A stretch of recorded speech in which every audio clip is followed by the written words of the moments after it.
consistency and just running. You know you have to get up in the morning and run, just go do it.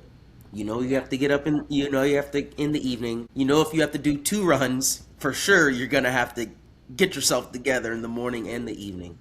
Just consistency.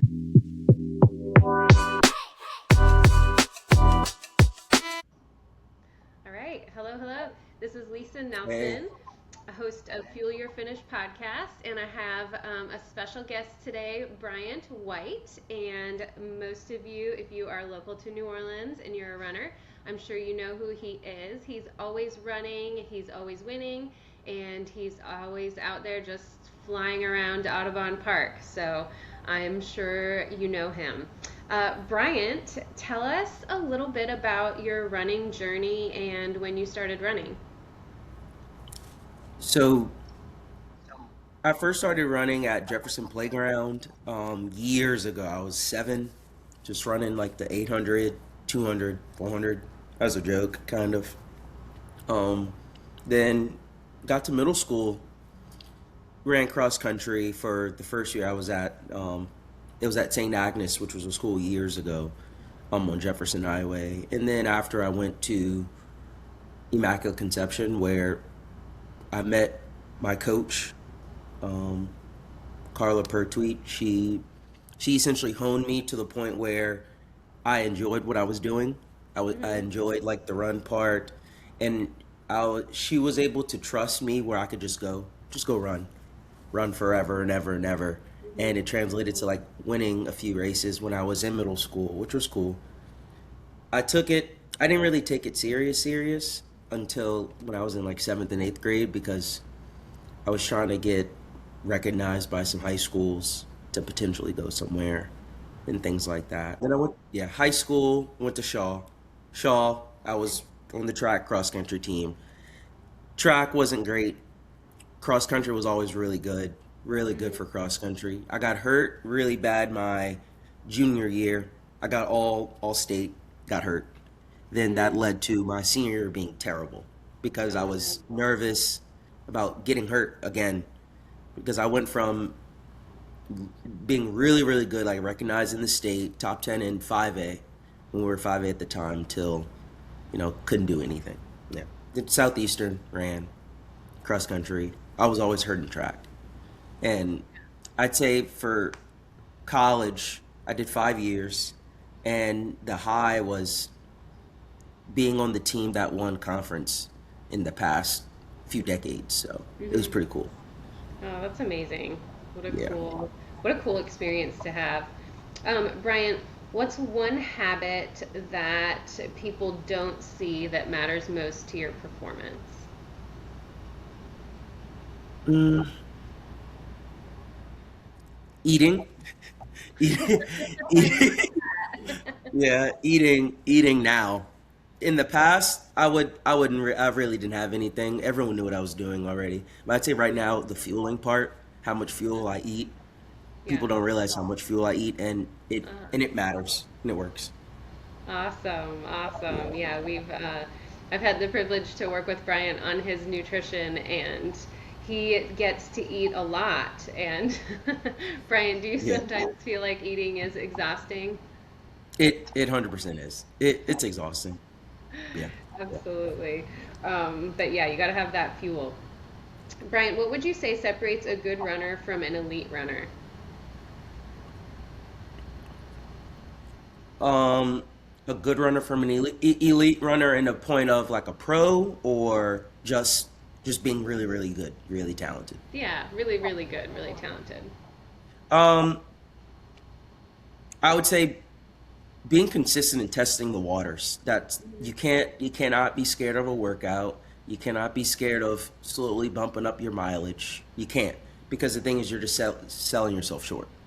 Mhm. If you always, at least for me and how I've been running, you always want to get better. You don't want to stay stagnant. You always want to keep grinding, keep pushing the agenda because you Mhm. want to get really good.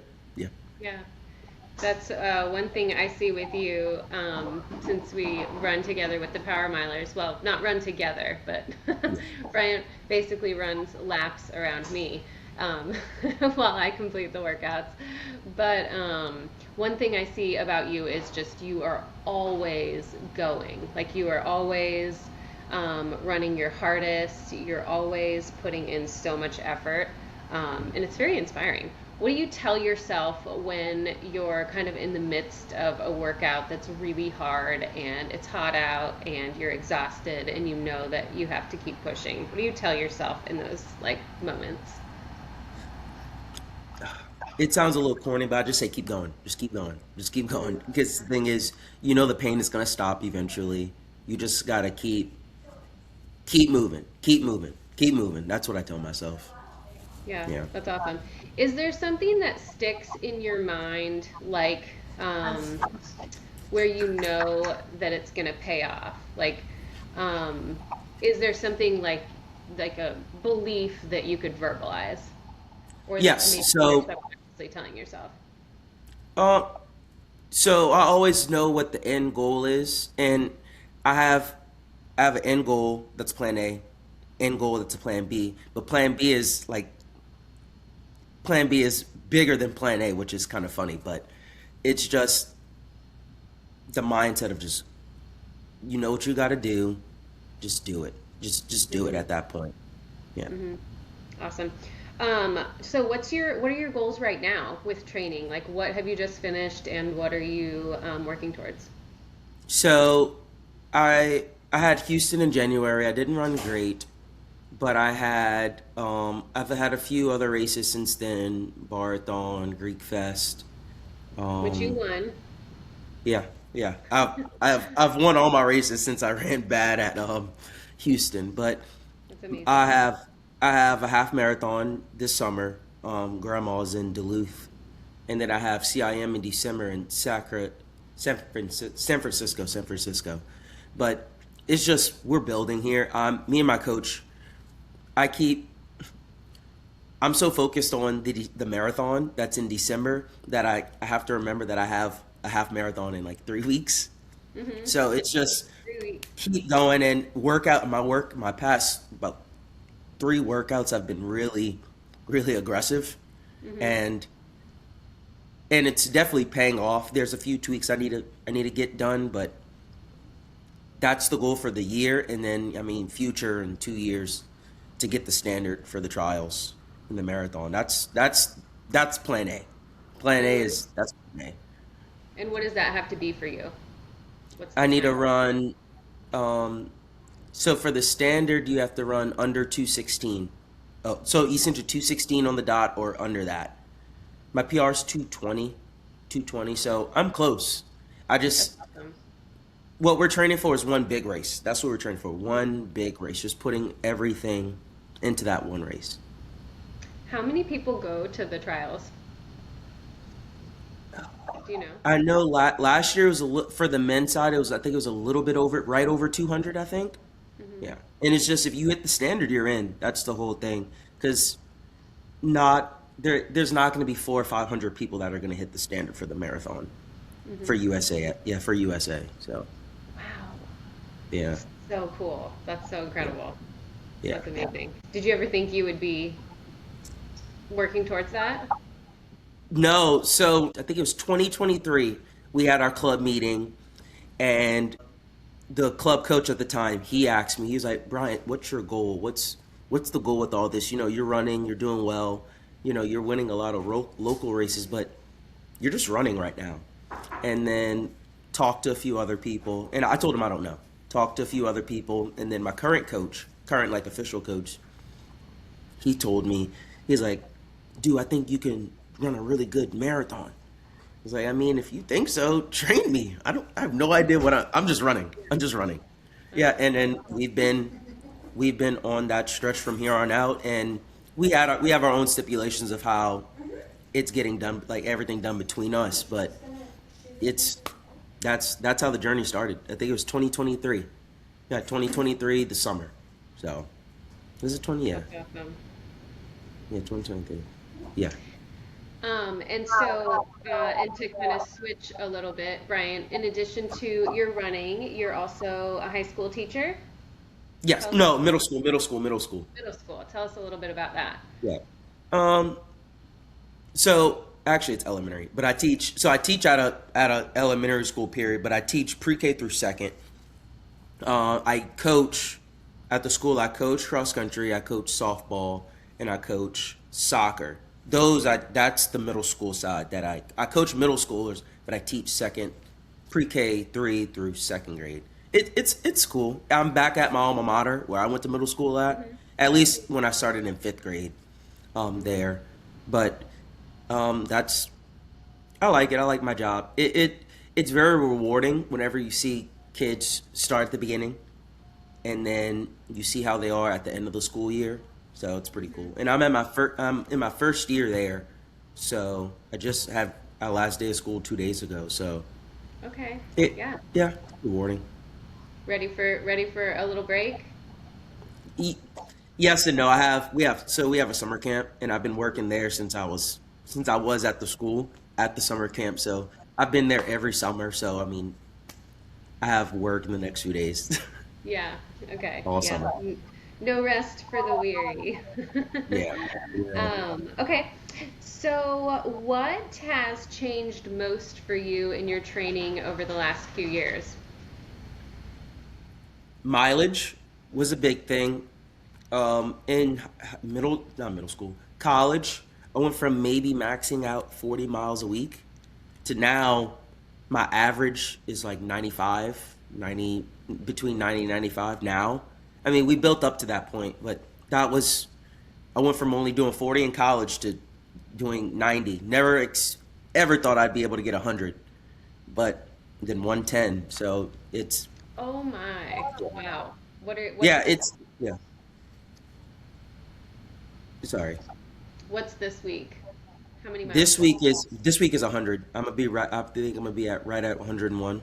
Yeah. So Okay, and Bryant, this is a fun question. How many calories a day are you trying to eat right now? minimum 3,400. Yeah. Okay, very Yeah. I've been minimal, I've been I've right? been I've Very been getting minimal up there. for Yeah. that. I mean, since our last meeting, I've been actually really well with the calories, so it's kind of Good, crazy. good, good, Yeah. good. Yeah. Um, Amazing. So, okay, um, what is your kind of go-to mental strategy when you're pushing late in a race?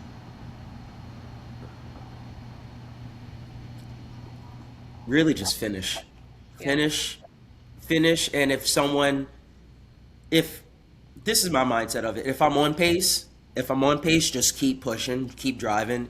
If towards the end of the race I'm not feeling super great, not necessarily saving up, but find a rhythm. But if someone's coming, get ready to try to outkick them. That's really how I've been viewing it now. And Yeah. the way road racing works, from my side of it, essentially you just got to break down. You just got to break the competition down as early as possible, just so you can find your own self. Because for me, I do a lot of training. I do all my training by myself. Hmm. So, and I'm used to a lot of my races. I'm by myself. So it's this. I try to think about it the same way. Of I've been here before, been by myself before. Let's just go. Yeah. Hmm. And if Yeah. I have someone with me, just try to run it out of them, and then go from there. Yeah. Okay. Wow. Okay. Outside of running, what personal discipline carries over most into your success? Consistency. I keep my life consistency and Mhm. being very simple. I'm a very simple man. Very simple man. I run, I eat, I work. The times I do go out, it's really I don't want to go out. Like when I say go out, just like going out with friends or people I know. I really don't want to because Mhm. I'm just always thinking about the next day of running. Mhm. But sometimes you have to let yourself go. Mhm. Take that night where you go to bed at 12 o'clock instead of Yeah. 9 o'clock. You have to, because the thing is, at some point, you, you can't let your life be, you can't let running be the end all be all for anything. You can't let one thing like be your image. You got to have a little bit of fun. Got to have a Yeah, little bit of fun. absolutely. Well, I always see you being very disciplined, but then always having fun when I see you at running clubs. So, um, I would definitely have seen that in you, though, as someone who's very, very consistent and very disciplined. I have to say, when we started working on nutrition together, just seeing how meticulous you already were Mhm. with what you were eating, it definitely stands out as a trait that can make someone very successful in a lot of ways. So, Okay. yeah, it's not super surprising that you're as successful as you are because you just have those habits. So Yeah. good for you. Okay. Um, lightning round. What's your favorite workout? Um, what my coach calls it is it's called training run, but it's a workout that varies between a certain pace. So a certain pace. I'm just gonna say what I usually do. It'll be a pace between 550 and 520, and I just find a happy medium there. I'm usually on the low end, like the 530s, and you just run.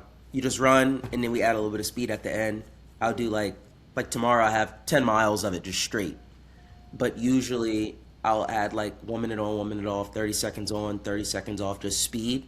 But I like that because the workout feels rewarding because you're just running for 10 miles straight, 9, 8, however the workout is, at a really quick cadence, really quick. And you just got to lock yourself down, and it feels really rewarding at the end of it. Mm-hmm. We call it That training run. doesn't That's sound what we call it, a training run. okay. Yeah, that doesn't sound like a lot of fun to me, and I love running. That sounds terrible. But I also wish that I knew what it was like to get into a comfortable pace running at a 5:15 or 5:20 pace. I wish Mhm. I knew what that felt like. Yeah. That's so cool. Okay. And what's your favorite pre-race meal? Bagel, bagel, fruit, almonds, and a little bit of peanut butter. Awesome. Sounds like a winner. What's been your hardest race, or what's the hardest distance for you for a race? The hardest distance for me is the 5K. The 5K, I think, is my hardest distance. Yeah. I hate 5Ks. I've run a really good 5K a long time ago, and it's hard. I've been having a hard time translating it just Mm, because I train for the marathon all year. yeah. So, Yeah, it can be a painful distance. hmm Um, yes. okay, what is one word that defines your training style? Uh, what's the word I'm looking for? Precise. Precise. It's Okay. very, every workout means something. Every workout means something. Yeah. Yeah. I could definitely see that for you. Definitely a very precise person. Okay.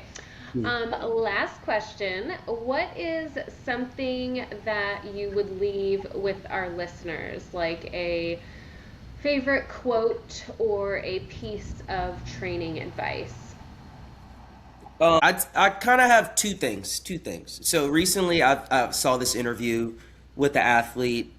I think it went viral for a second. I think it didn't, but it was an example of just when it comes to training itself, and I won't be able to quote it to the T, but the person asked, it was Jakob Ingebrigtsen, whoever was interviewing asked him. He was like, what do you think is more important, key sessions or just the mileage running?" And he said mileage, and he mentioned that because for key workouts, you can manipulate how you get to those key workouts. For instance, let's just say you have like 100, you have 80, then 100.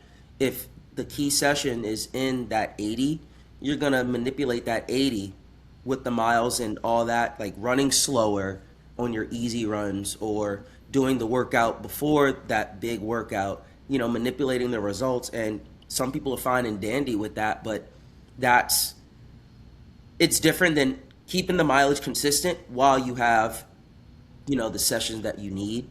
You just don't manipulate what you're doing. Just keep going. Just keep going. Just keep going. There's that.